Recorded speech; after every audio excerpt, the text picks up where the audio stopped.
Recently, the pin-up boy of virility and health, Greg Hunt, how sad would you be if he was your dad? He looks like he died a year ago and his face is just being moved by animatronics. Anyway, he invited representatives of the alcohol industry to discuss the national strategy for alcohol, and might I just say, what a piss-up. Get this. Somebody leaked the original national alcohol strategy before the alcohol industry got its bloated hands on it and asked, "Let me just have a squiz at this, mate." Use it as a funnel! Oi, Mickey, use it as a funnel, mate! Ah!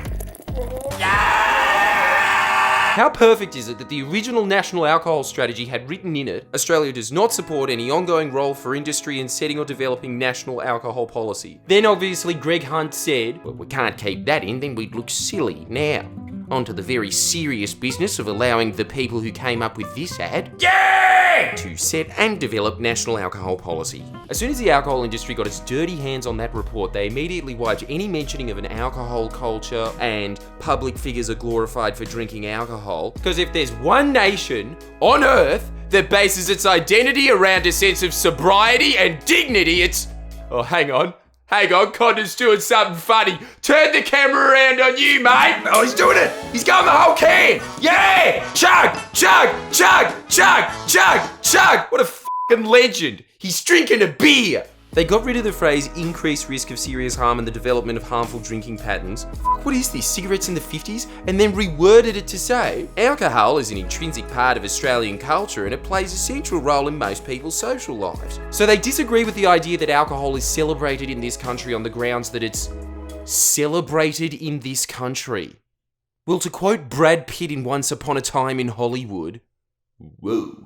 Maybe if the alcohol industry wants to downplay the idea that booze causes brain damage, they should shut the up. Look at DrinkWise. Established in 2005 by the alcohol industry, DrinkWise Australia is an independent... Well, that's as big of a lie as when your teacher asks, "Do you have gum in your mouth?" No, it's independent, but it was set up by the only people that could make it not independent. Does anyone on earth believe that? Maybe this guy. Maybe. DrinkWise Australia is an independent, not-for-profit organisation that dozens of scientists have vowed not to take their funding as they lack transparency and promote ineffective interventions. Fighting against evidence-based policy such as consistently lobbying against raising the tax on alcohol. Honestly, how do Liberals get away with this? Attempting to take away not-for-profit status from environmental organisations because they seem to have this crazy idea that some things are a little more important than profit, while using taxpayer money to set up other not-for-profit organisations whose entire aim is to generate a profit for the alcohol industry. Oh, that's how they get away with it, because those not-for-profit organisations encourage people to be drunk all the time. Play on, you good thing! Our primary focus is to help bring about a healthier and safer drinking culture in Australia. Well then for you I have the same question that I would have to an anteater that told me that his primary focus in life is to chart the stars. Seeing as 1, you don't know maths, and 2, 99% of your life you're looking at the ground. How? Oops, I thought the ants were the stars. This is an example of them promoting safer drinking culture. I've read a lot of their literature. This is as hardcore as they get. What's important to remember is your teens will watch how you behave, how much you drink, and what your attitude is to alcohol. They'll observe the boundaries you set in place for yourself. So, you know, ensuring one parent is designated driver for the evening and never drinking on an empty stomach, and so on. Dude. I have honestly received a more definitively anti-alcohol speech from an alco. Just remember, mate, grass before beer, you're in the clear. Look at their drink safe posters. They're as enticing as a 50s asbestos ad. Asbestos, a comfy blanket for your walls. You honestly think that's going to make people want to drink less?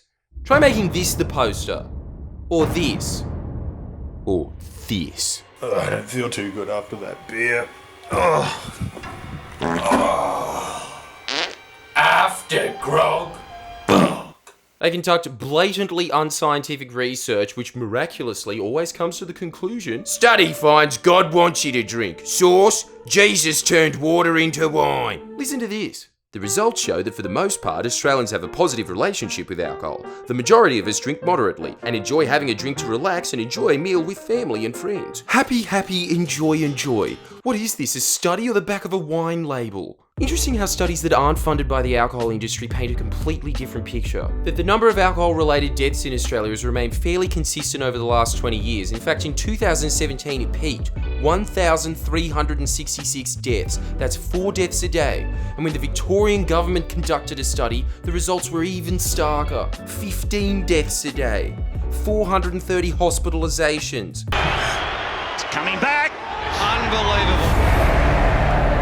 You know what Drinkwise found? Australians are drinking less and the rates of underage drinking are decreasing. Yeah, I'll drink to that. I'll drink to anything. These trends mirror recent government statistics and suggest that our relationship with alcohol is fundamentally changing to one that is more mature and responsible. Oh, like a fine wine. Sure, part of the reason the Liberals allow the alcohol industry to shape alcohol policy in this country as well as conduct bogus research with our tax money is that they give them donations and they're happy to receive those donations and don't give a fuck about the consequences of that. But the other part is that it benefits them if society is sick. You know which seat swung the hardest towards the Liberals last election? The poorest and least educated. You know who has the biggest drinking problem? The poorest and least educated. And you know who benefits the least, by far, under a Liberal government? The poorest and least educated. That's why under the Liberals, alcohol policy in this country wouldn't even pass step 1 of the 12-step rehabilitation process. They changed Australia has a drinking problem too. No, it doesn't. It just has a drop of wine with dinner every now and then. It can stop any time it wants. They know as well as I do that the last thing on your mind when you're trashed is politics. Maybe not my mind. But it's really hard to point the finger at the root of your problems if you're seeing double vision. This is just another layer of evil of the Liberal Party's campaigning strategy for you to stew on, which is that they are essentially waging a less boss Chinese opium war on the people of this country. Greg Hunt's great piss war of the 21st century, waged by a man who looks like he's never drank a duff in his life. F***ing weasel. Like and subscribe. Please share and comment below. Comment. Idiot! You fucking moron!